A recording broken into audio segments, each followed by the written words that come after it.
Hello, friends. My name is Edmund Gordon.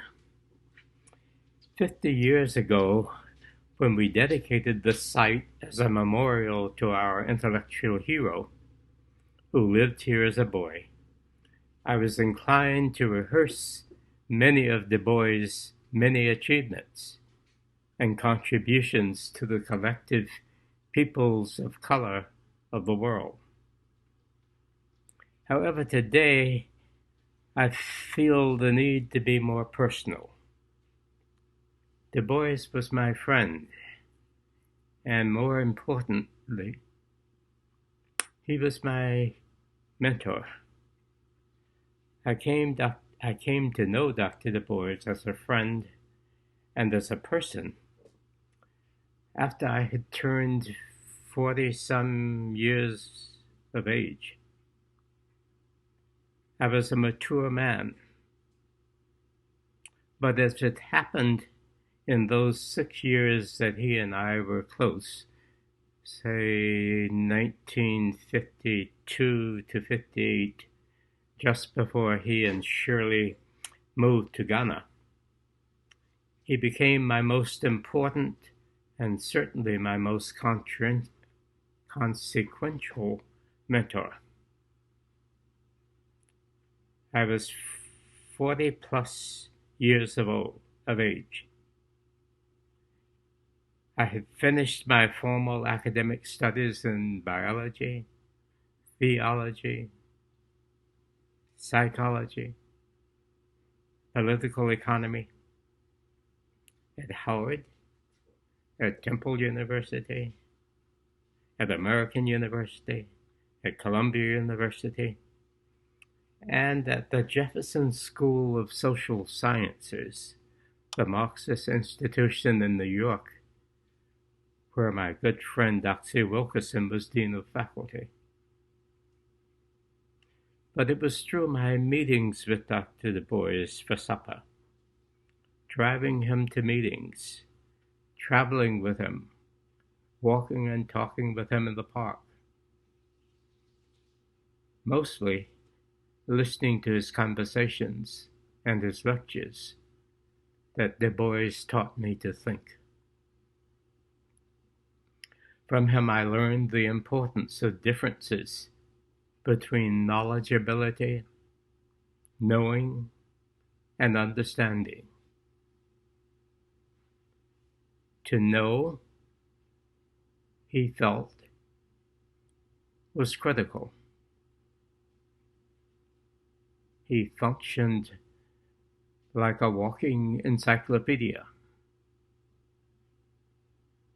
But he also was knowledgeable in the sense that he knew a lot of things and understood the relationships between them. Probably most important was his understanding of these things, how they fit together, the context out of which they had arisen, and the context that formed the consequences of much that he knew.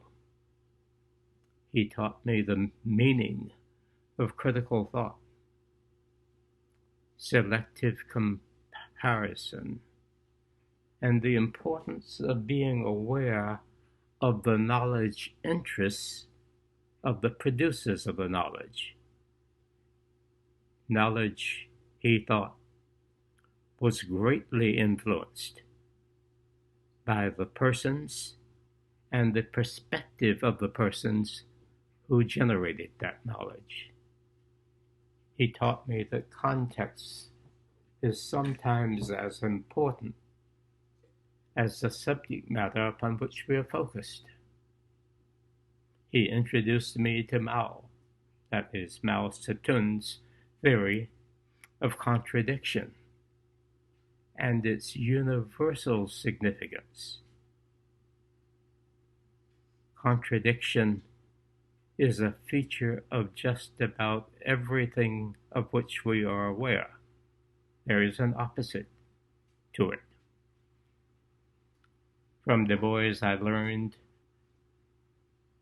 to think about, to be aware of, to be sensitive to, and capable of what he called relational generativity, the capacity to generate relationships.